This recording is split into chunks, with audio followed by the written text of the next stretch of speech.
Welcome back to episode 5 of building the Focus back up again to what it originally was, plus some little extras along the way. In today's video, we are going to crack on with the inlet plenum and throttle body, as well as I have some clips for some of these AN lines to my catch can, and I have got some ordered for my oil cooler as well, just because I've got, as you've seen in the video, some cable ties holding them together at the minute, which is probably not the best for like the quality of build is what I want to make it. I ain't going to keep waffling too much, and we'll just crack on with it and carry on.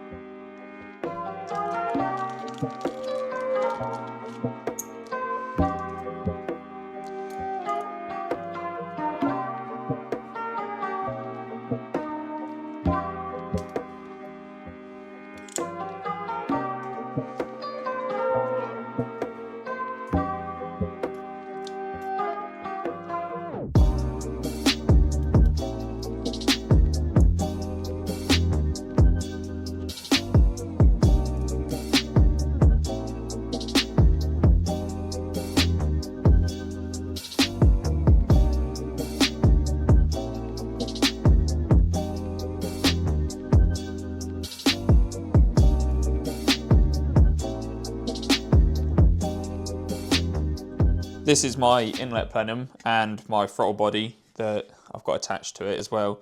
Should make it a bit easier by putting this boost pipe on then. Quite simple really, just got bolts underneath in your O-rings. I leave the bolts in the places where they go, just basically so I know where everything goes when I took it all off. Pretty self-explanatory. There is a fitting that I will do need to change, which is this one here.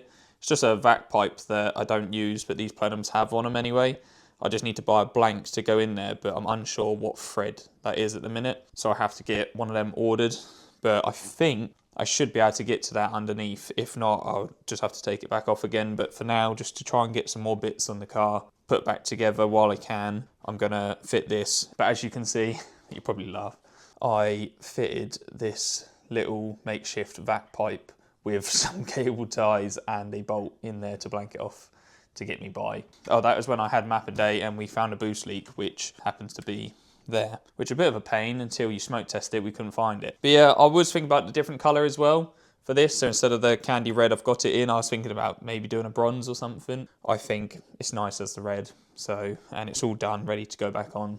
So we'll keep this how it is. Let's get this on.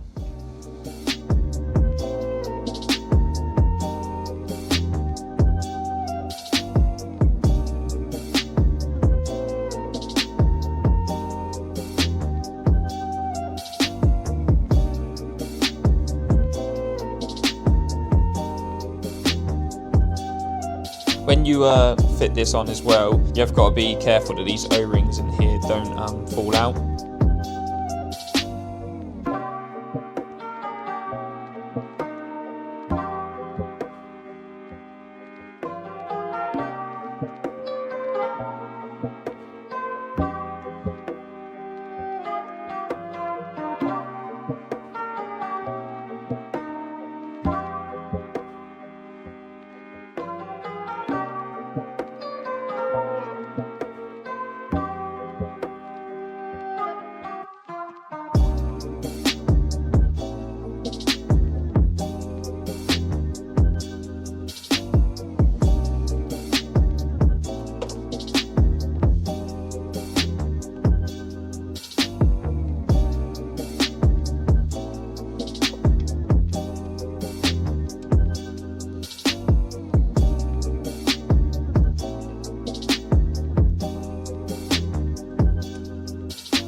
think I need a break. Don't care how long it takes. You know I hate the way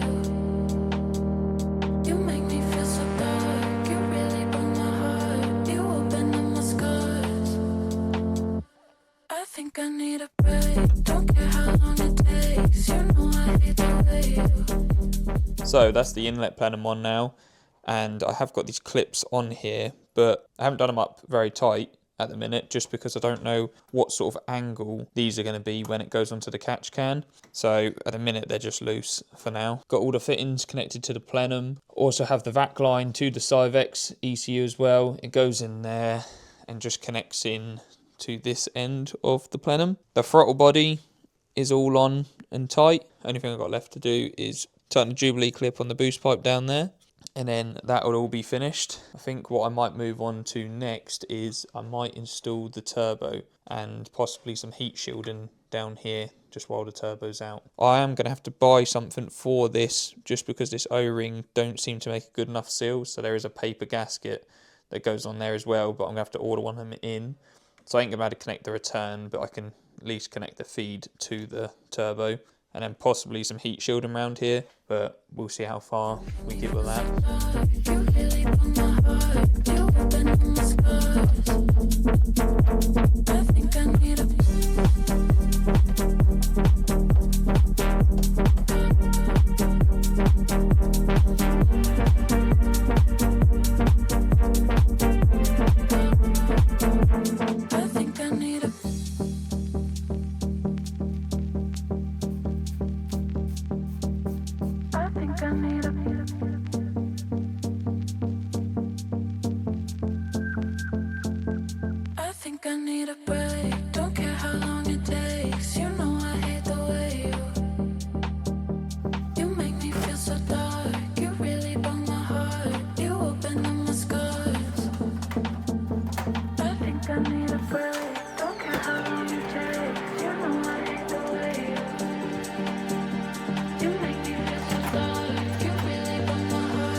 Overall, it actually hasn't been too bad putting this car back together. I have got some bits sent off for powder coating. I did send the turbo off in the end for a bit of powder coating, so we'll see what colour I've chosen for that to go. It's not going to be anything like out the ordinary. It's going to be something just nice, clean look to the car. I've also sent the catch can as well as the brackets and some brackets that go on here. Oh, and a boost pipe for the right hand side. So basically, as soon as the turbo housing's back, we can get all the boost side finished off. For now, I'm just gonna have the turbo, it's just loosely put on there at the minute so you can still turn it around.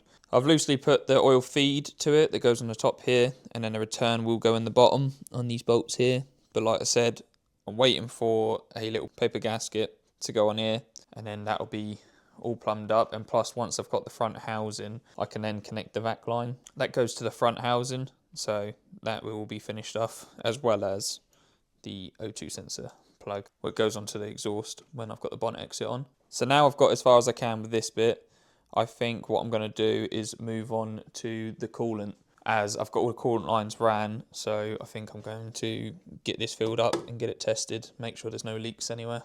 And how we're going to do that is through the vacuum way. My brother has just explained this to me because I've never done this before. It seems fairly simple, but we'll just have to see how it goes and try it ourselves. So basically how it works is this device here sits on top of your header tank. Use a compressor just to create a vacuum. So it basically blows air through the pipe, which then sucks the air out of the system you've got, and then this rubber fitting creates a seal on top of your header tank, which then you'll disconnect that. I've got some coolant here that I have to mix up because it's concentrated. I'll put that into like a bucket, put a hose in the bucket, and then when you release the valve on the vacuum it's created in the system, then it draws your coolant out of the bucket when it's filling back up the fluid through your system, which should give us a full tank at the end of it. Whether this works or not, I don't know.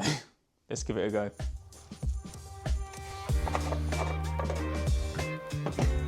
So this fitting here goes on the side here.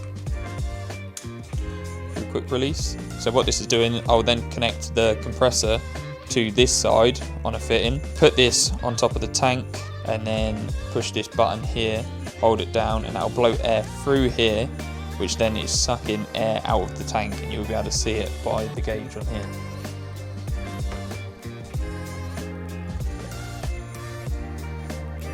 So that just sits in like that. Turn my compressor on.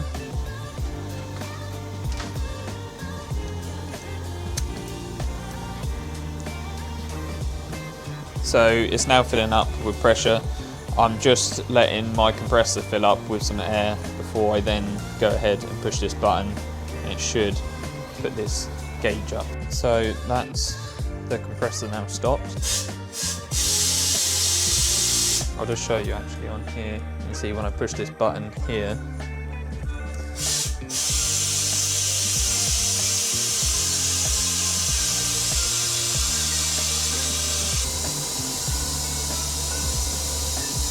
the compressor is not the biggest one we've got, so I'm just going to let this compressor fill up again and we'll keep going with this.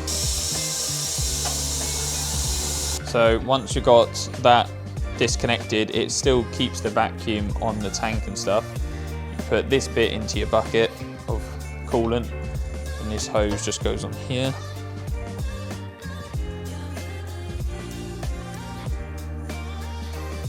So with the coolant I'm using, it's a 50-50 mix. I'm just going to use this bucket to mix it up in.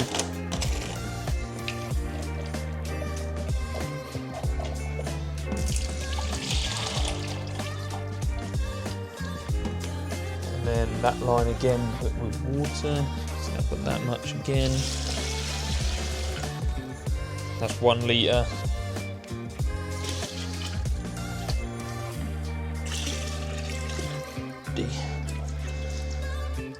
About 350. So that's all the coolant mixed up into my bucket. Now all you do is you get this hose and make sure it's submerged in the bucket, and then you release it. It should suck up and fill all the pipes. We've probably done a good, I'd say 4 litres or so, I reckon, in there. 4 or 5 litres for the pre-mix.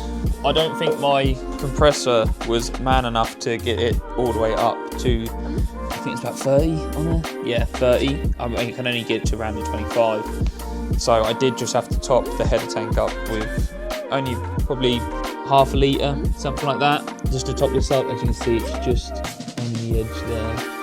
That's all you need to do, is just top the header tank up if your compressor's not man enough. If you've got a decent compressor, not just a little one like that, then it will create a big enough vacuum to actually fill it full, so it will fill your header tank as well. At least that's another thing to tick off the list done. The coolant's all in, got no leaks, checked everywhere. I would say that there's no leaks on the floor. As you can see, there's a lot of oil leaks that have been. That is fresh, but that's because I missed the header tank when I filled up. We can't all be perfect, like I say. Learning along the way, and this stuff that I have left over I'm just going to put back in the tub. At least I know it's pre-mixed, ready to go, so if I do have to top this up when we do a first start, at least I've got some stuff ready for it.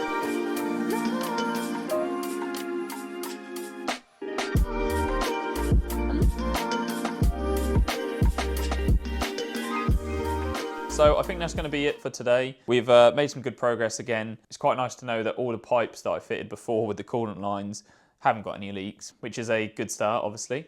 Like I say, we've got these brackets here all marked up, ready basically for the catch can. There's not a lot else we can really do without putting something in the way of something else. So like we can't crack on with the turbo because we need to get that oil return gasket ordered for the turbo. And then we just got to wait for some bits to come back from powder coating, which hopefully won't take too long to do because it's quite simple bits really. They're nothing major and big. I have got my mate's wheels for the powder coating as well. So when I get some footage of the powder coating, you'll probably see a set of wheels on there.